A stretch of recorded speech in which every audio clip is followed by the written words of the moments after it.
Great. Thank you for that introduction, Gordon, and thank you, Gillian, for that first talk. That was really, really, really interesting. I just hope I can do half as good a job as well. So yeah, I've been doing this job now for 5 years with the County Council. Prior to that, for 7 years, I was one of the county ecologists looking at various plans and projects across our desk, trying to get the very best deal for nature.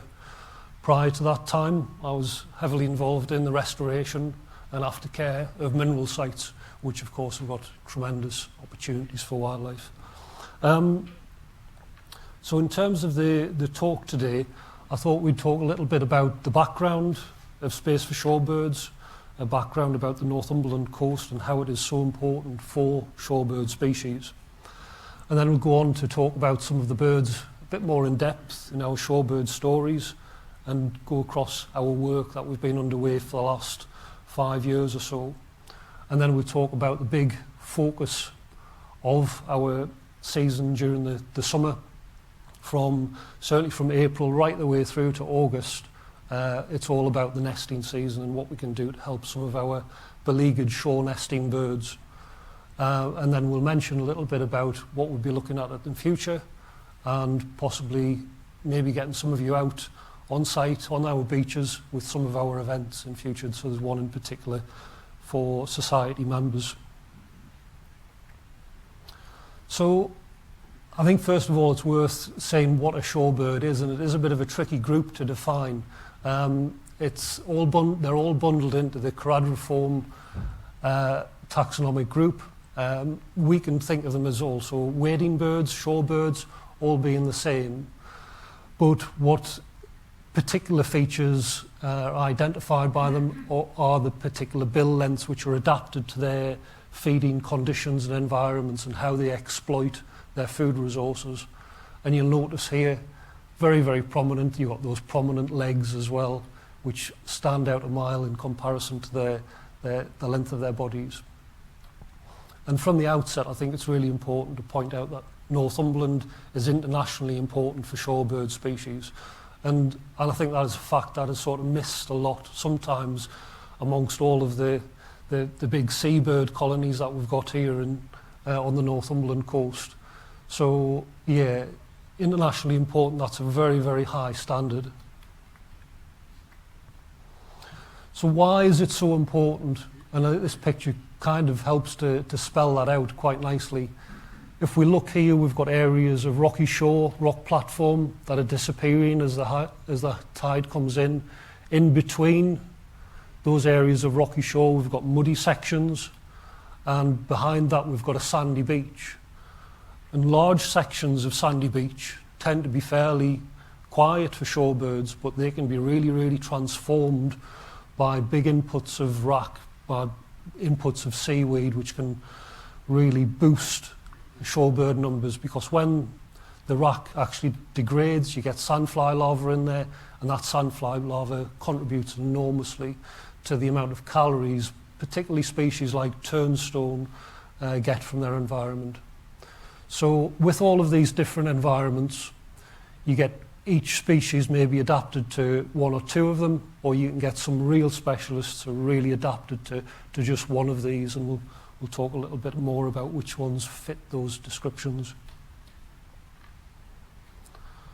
So we're really interested in recreational disturbance at Space for Shorebirds, so I wanted to define fairly quickly on an hour talk about what disturbance is and why it matters to the shorebirds.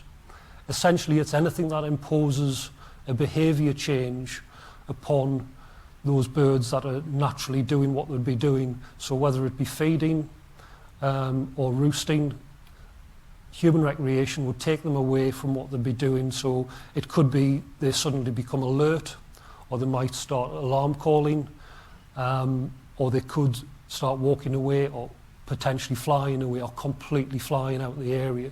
So you've got a real spectrum of disturbance to think about, and each one's got a greater impact. And it's really, really important to think of disturbance as being a cumulative impact. We talk to people all the time on the beaches, and the big call is, well, the birds, they just fly away and they come back. and it's all okay, of course, isn't it? Well, if a bird's disturbed a few times during the, say, the spring and the autumn when temperatures are not too cold, then that potentially is okay. But sometimes we see a bird during the day and it can get disturbed 40 or 50 times during the day. Lots of times during an hour it's continuously flying away.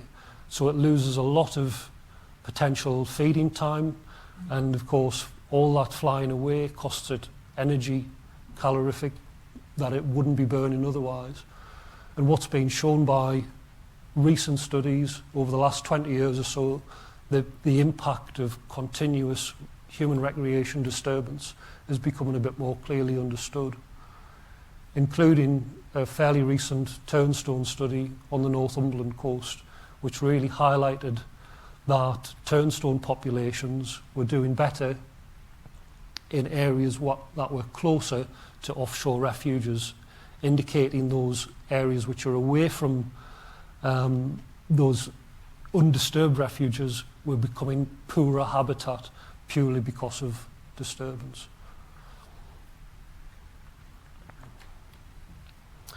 So, mentioned already that we've got internationally important shorebird populations, and these are really the two superstars that we're talking about here. So on the left-hand side, we've got a purple sandpiper, and on the right-hand side, we've got a turnstone. And these have got the very highest level of designation, a special protection area, part of the Northumbria Coast SPA.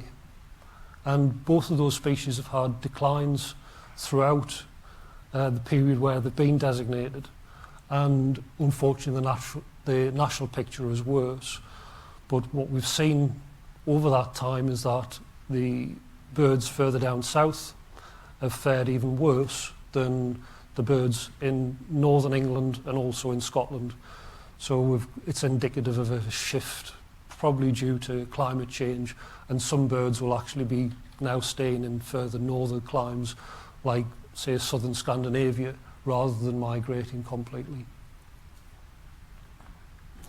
And beneath the internationally important birds, we've then got a whole raft of nationally important shorebird species, and actually the whole of the Northumberland coast is a triple SI, so really, really important for shorebirds.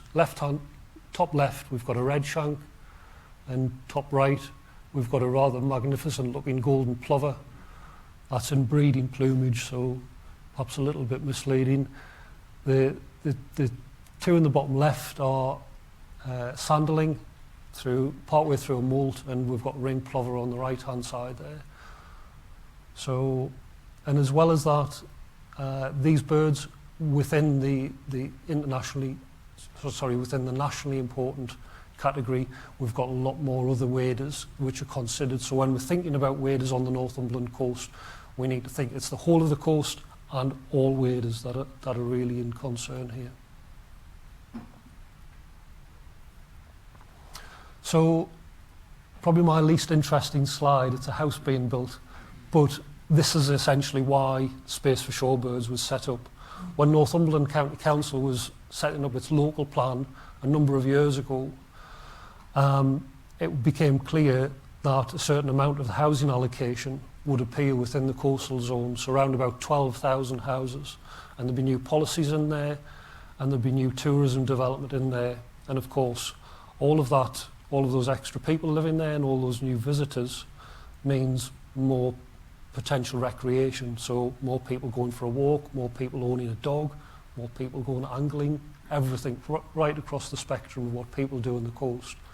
And of course, all of that potentially means increased disturbance to the shorebirds, which is that cumulative impact that we're referring to. So really, the Northumberland County Council had to do something within their local plan in order to make it lawful and to be successful pass through the inquiry process and the planning inspectorate.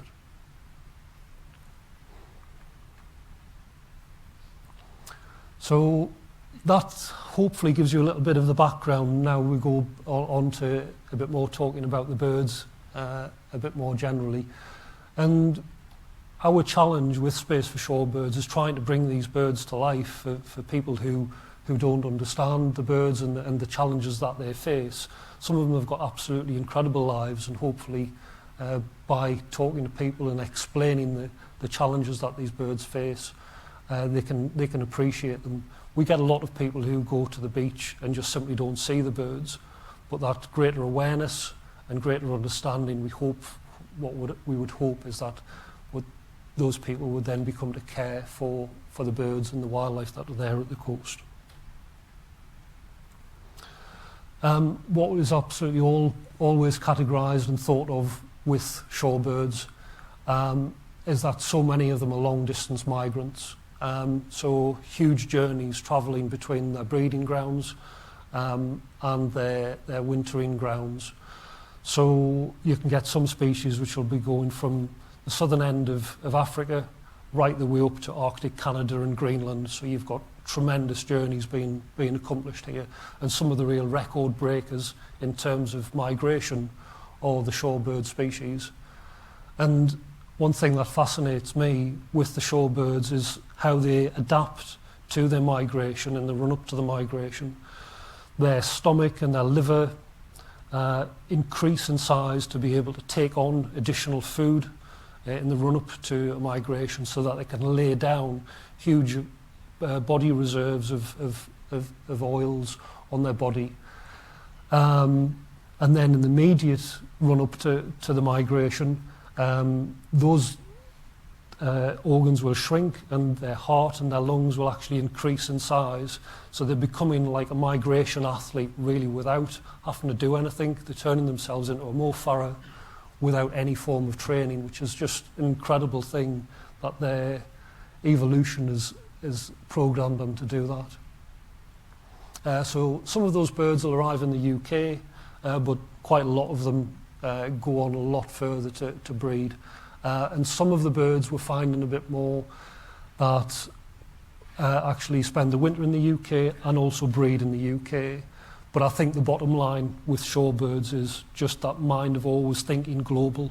So when we're considering any conservation issue with shorebirds, we always need to think globally, and then on a European front, and then on a national aspect, and then think about how they're doing regionally.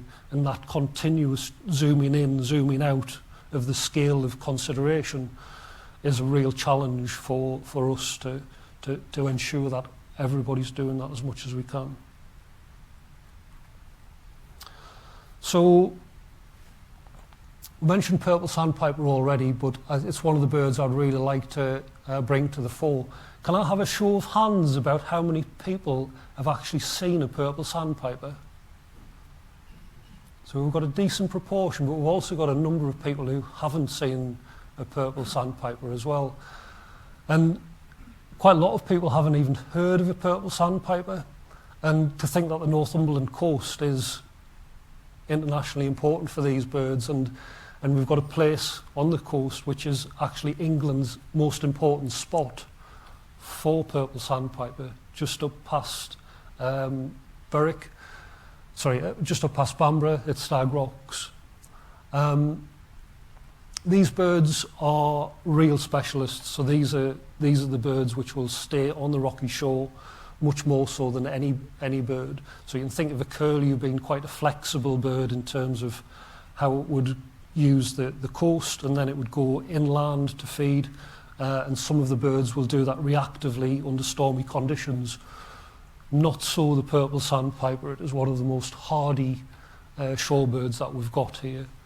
So you can have sleet coming in sideways, you can have blown an absolute hoolie, and there it'll be right on the edge of the waves, the purple sandpiper finding food.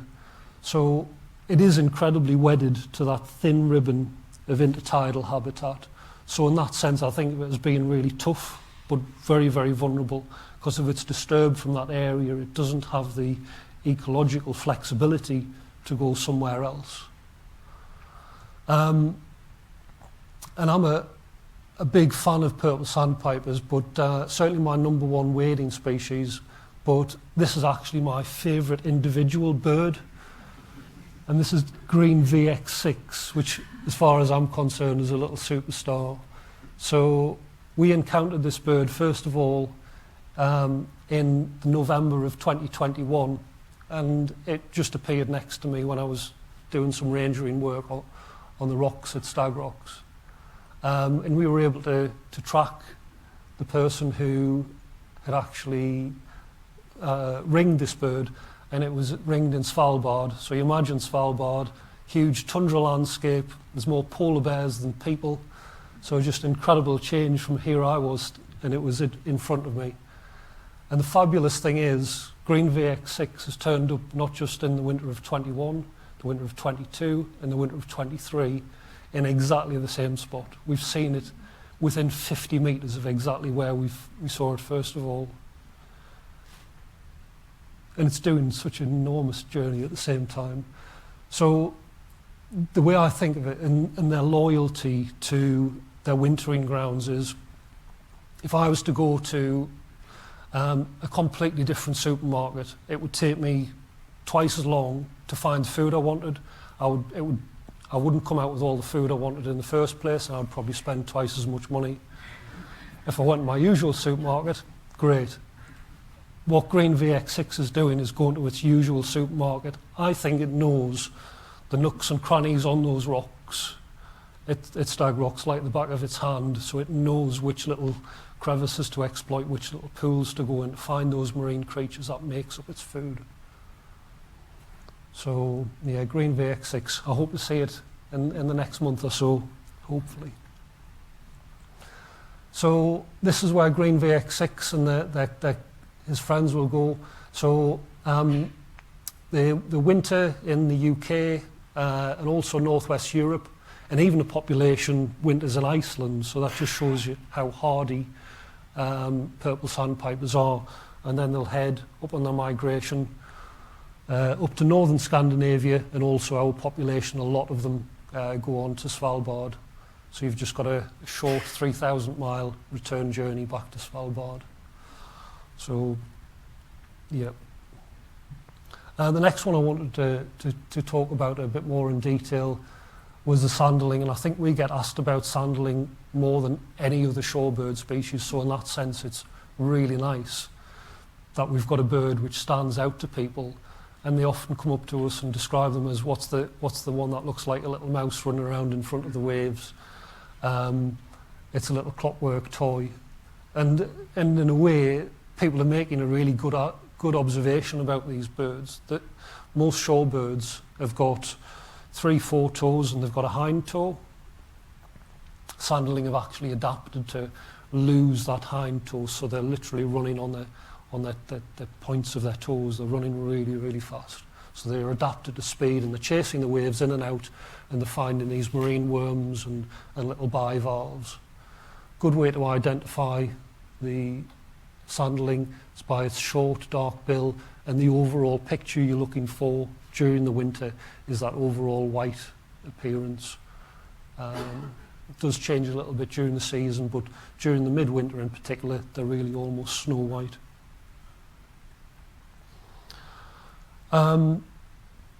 You're talking absolutely enormous migrations for sandling, and these are really small birds, some of the smallest shorebird species that we've got here. So they can winter right the way down to Namibia, Ghana, Mauritania, Northwest Europe, and also the UK, and then they can breed right the way up in Greenland and Arctic Canada. So just tremendous journeys here. As we've got here, one bird can travel 25,000 miles each year.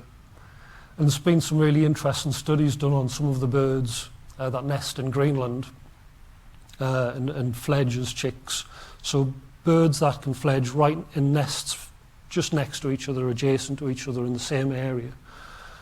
One can do a migration to Northumberland, one can do a migration to West Africa, and one can do a migration to South Africa.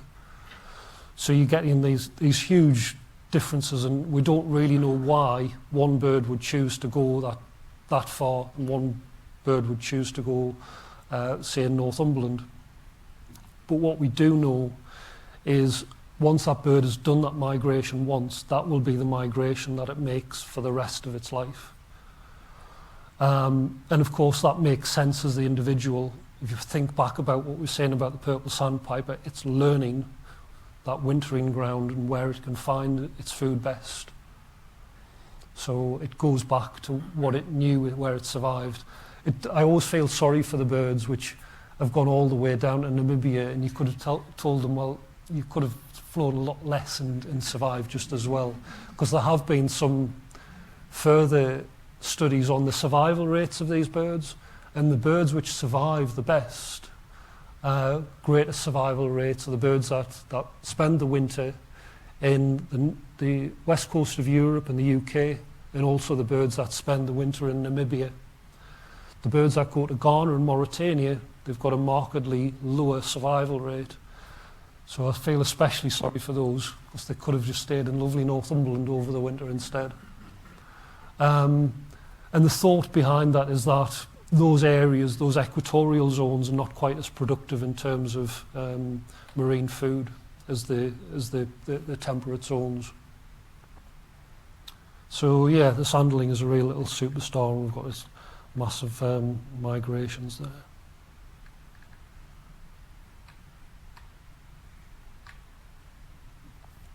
So I'm sure everybody knows the curlew very well. The call of the curlew's kind of always in Northumberland.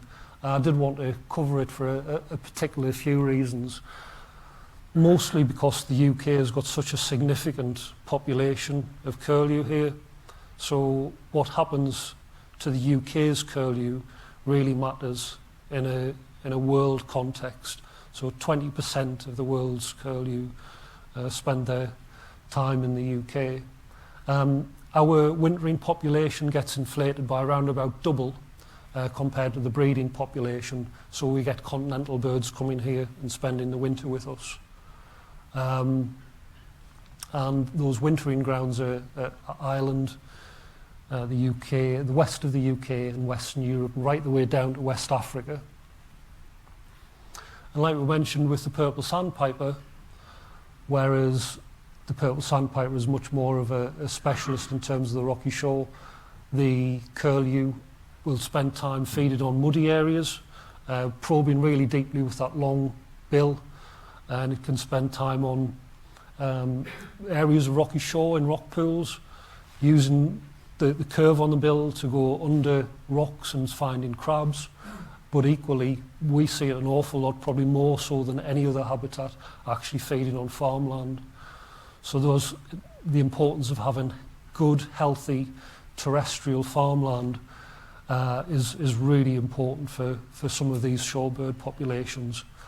And what it needs are worm-rich soils. It needs to have damp soils that it can probe in, so you don't want a great amount of surface compaction, and of course you don't want a lot of inorganic fertilizer or pesticides on that land as well. And that's probably one of the reasons why the curlew's got so many challenges, but we'll come to that now. So one miscomprehension I was under with the Northumberland coast, because we would always see curlew, is that our curlew would spend the winter on the Northumberland coast, and then they would just go up to the Cheviots or the North Pennines, and that's where they would breed. And the picture's a bit different to that. So the curlew that spend the winter on our coast actually go in the spring to northern Scandinavia and on to northern Russia, and there's a particular affinity with our birds, which then go on to breed in Finland. And the birds which come to our uplands are birds that have spent the winter on the west coast of England and also the west of Ireland. So you've got a real north-east shift during the spring, and then a south-west shift during the autumn back to their wintering grounds. And as we're saying, with the challenges that curlew are facing, we've got a really, really steep decline, 50% in the last 25 years. And as a global population, they're considered to be near threatened. Some curlew species, because they're relatives to the Eurasian curlew, have gone extinct. So it's not beyond imagination that the curlew could go extinct. And this is what near threatened, I always think it's a bit of an innocuous term, near threatened, but it's near threatened with extinction, so that's a really sort of dangerous bar to consider. So yeah, lots of work to be done with the curlew, and our part of it really is trying to make sure that people give the curlew and other shorebirds space when they go to the Northumberland coast. So one of the most beautiful shorebirds I think we get on our coast is the bar-tailed godwit. Really, really long bill, which it uses to probe in soft sediments, mainly looking for worms. And there's a particular reason to do with migration. I wanted to mention this. But our bar-tailed godwit, they'll spend the winter here and also in southern Europe, and then they'll go on, still a big migration, onto Scandinavia and as far as Siberia. So you're talking big distances being covered. But the reason I particularly wanted to mention bar-tailed godwit is a subspecies of the bar-tailed godwit that we get here is also found on the other side of the world and navigates around the Pacific area. And it spends the winter in New Zealand, southern Australia, and in the spring it goes to the shallow seas, the East China Sea, and it'll feed up during that period, take on lots of calories. So you're talking about a big migration there anyway. And then from there, in spring, when it thinks its breeding grounds have got warm enough and thawed enough, it'll just do that very short trip right across the Pacific over to Alaska. And it does that in one single hop. So no stopping, it doesn't land, it just keeps on going. And then at the end of the breeding season, it does the migration back to Australia in one go. I mean, that's just absolutely phenomenal if you think about it. So you're going all the way from Alaska to South Australia, New Zealand. And this has really just been known over the last maybe 10, 15 years, just how incredible these birds are thanks to radio tracking. So you're talking journeys around about 7,000 miles and 8 days. So they are the endurance record holders for migration, likened to a fighter jet as well. So yeah, absolutely incredible birds. Something I wanted to draw your attention to, just as a little bit of interest really, was that it's quite easy to imagine that you're looking at the bill of a shorebird and it's quite a solid thing. Well, we've got this process called rynkinesis in virtually all of the shorebird species, and you can see really clearly that bar-tailed godwit really being able to bend that upper mandible of its bill, and they do that in order to manipulate food, so they can bend it both up and then bend it down, and that helps to speed the food getting from the end of the bill into where it's important and getting swallowed. And lots of the shorebird species as well have got particular sensors on the end of their bills so that they can detect food, all sorts of adaptations there. Herbs corpuscles, they're called. Knot in particular are well known for having herbs corpuscles in their bills. So that's a little bit of a flavour about some of the shorebirds here. And now I think maybe go through a little bit of our work. So as I mentioned some slides ago, our job really is to try and reduce the impact of recreational disturbance upon shorebirds arising because of the local plan.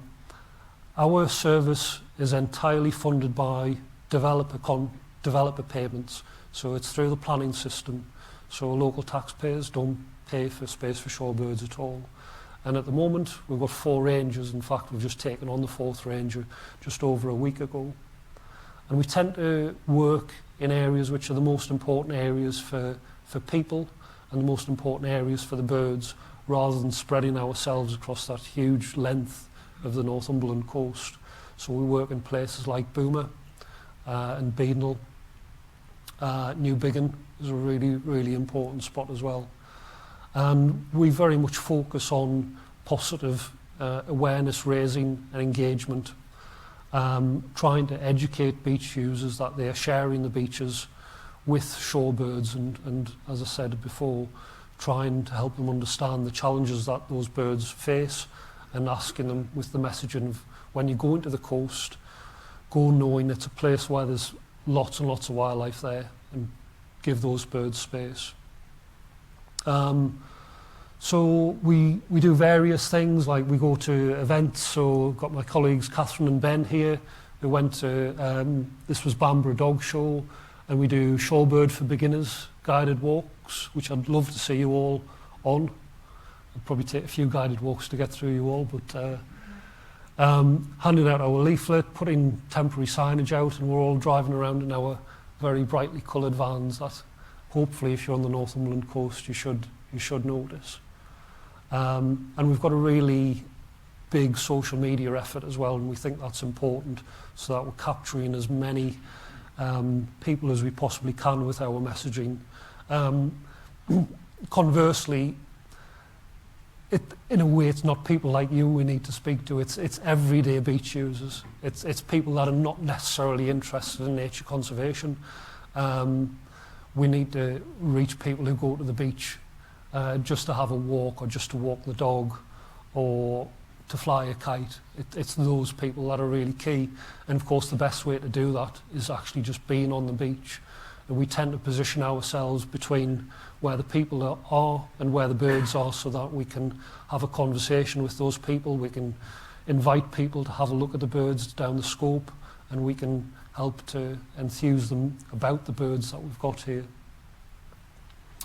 Another thing that we're really keen on is working in a very positive way with dog owners and with dogs. Dogs play a really big part in the coastal recreation scene. So 65% of people, when surveyed, were there on the Northumberland coast to walk their dogs, so a really high proportion. And from our survey work that we've done, around about 50% of all bird disturbance involves a dog.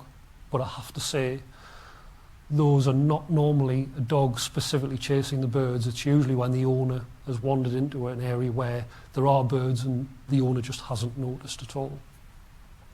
And we recruit dog rangers, and it's a little bit of a light-hearted scheme, but it also has a serious side to it. I was very aware that when we set up this scheme 5 years ago, that there could be a degree of antipathy between conservation and dog owners, and I was very keen to avoid that. I'm a dog lover as much as I'm a nature lover, and I think we need to recognise that dogs are pets which can get people outside, and if you're outside, you're engaging with nature. So controversially, I think dogs can be conservationists as well. So what we ask the dog rangers to do is to sign up to the Dog Ranger Pledge, and they promise when they go to the beach to look out for wildlife, to give the birds space and not chase the birds. And if they do that, we will give them a little Dog Ranger tag, and we'll include them on social media. And this becomes a really sort of powerful force, in that lots of these dog owners and the dogs have got social media accounts, and some of them have got really big social media accounts, far more than ours.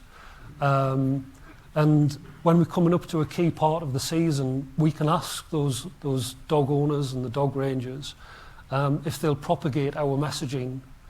So we'll give them some photos, we'll send them some guidance, and a little bit of text about what's coming up. So it could be like the breeding season. And they'll then send that through their social media to their followers. So one lot of dog owners telling another lot of dog owners about conservation, and I think that's really powerful. So when that happens, it's just absolute gold dust, and you see the amount of interaction between the dog owners, recognising that the dog rangers are doing a good thing, and thanking them for drawing their attention to it. So yeah, dog rangers are something that we're passionate about, and we'll be going very heavily on in the future as well. Another part of our work is monitoring. So around about 20% of our work, right the way during August all the way to April. We monitor in 7 different locations once a month, and in that we're doing a bird count, and then we're opening up a recreation diary. So we're recording all of the human recreation that's going on, and we're then recording that against any bird disturbance that we see. So if you see us with clipboards when you're on the beach, we know what you'll be doing. We'll be monitoring your activities very closely and seeing if any disturbance occurs. But in all seriousness, we're getting a really good data set now, and helps us to understand where the disturbance happens, where the key places are to place our work, and also the type of activities that we need to be really concerned about and what species in particular are being impacted. And if anybody who's involved in any projects would like to share that data set, do grab me, drop me an email, and we'll be happy to share that data set. It's maturing quite nicely, and we've got a lot more data than we necessarily expected, so there's a huge amount of analysis that can be done. So yeah, do give me a shout with that. But just to give you an idea of what we've been able to pluck out from, so these are 2 different years of monitoring data, and the blue columns is just a count of different groups, how many groups that we observed, so how many bird watchers, how many dog walkers we observed during those years. And the red column are the number of disturbances that accrued. So we're seeing quite consistently that off-lead dog walking is accounting for a really significant proportion of bird disturbance, followed by walkers, and then incredibly not something which I necessarily expected, particularly in the year 2022-23, significant amount of disturbance was caused by bird watchers and photographers, and particularly bird photography is becoming an increasing driver of bird disturbance that we need to be aware of. And I have to say it's an area that I view a little bit dimly, because we've got a lot of these groups are groups that don't know necessarily that they've got birds here on the coast, and they don't know that there's been disturbance being caused, whereas I feel that the bird watchers and photographers would know quite clearly what they're involved in there. So yeah, but that's just a sample of the data, but we've got a lot more out than that. So I mentioned the nesting birds. So this is a big focus for our operations from April right the way through to August. And it's particularly ring plover. So they're the birds that come here and nest on our sand and shingle beaches. And hopefully you can see the eggs there on the beach. So it's just a really rudimentary scrape on the beach. And in the centre of the frame on the top right, you have got a ring plover on the nest there. And then you've got the precocial young of the ring plover, so that the ring plover get up and about pretty much straight away after hatching, and they're finding all their own food from point 1. And of course, if you think of a beach where it's full of people and it's full of dogs, that makes those chicks incredibly vulnerable. And all they've got to rely on to keep them safe is their good camouflage, and which of course you can see from most of these shots, the camouflage works really well, but they do occasionally get it wrong. Yeah, but that bird was okay, and it did fledge. I know exactly where that bird was at Embleton. So there's lots of problems for these birds. 40 or 50 years ago, the ecology of a ring plover worked really well on our beaches. They were quite quiet places, and shore nesting, beach nesting was something which could happen quite merrily, but really the situation's changing rapidly for ring plover. Lots and lots of threats, but mostly that the beaches are getting busier, and also we've got a huge amount of predation. In the UK, we've got the highest level of mid-range predators in the whole of Europe. So crows take round about, well, we're losing birds to predation. It's around about 80% of the losses are to crows, unfortunately. And because we've got climate change and we're getting more extreme winter storm conditions, when we do get a high tide combined with a storm, we're frequently losing nests due to washing and also trampling issues there. So they do have very much lots of challenges when it comes to the nesting behaviour. And we were aware that these birds were becoming really restricted to areas where they were specifically wardened on the beaches. So on the wider coast, they were pretty much disappearing from the beaches of Northumberland, so being restricted only to places where they're being specially protected, like Lindisfarne National Nature Reserve and the Long Nanny little tern site. So our mission really was to help put them back rightfully to where they belong, which is to give them a bit of a leg up. So what we do is we identify the habitat where they nest, and we create nest protection areas just simply with this yellow fencing and with signage, and we just create some safe areas. And last year we created 13 different safe areas up and down the coast, amounting to around about 4 kilometres of fencing.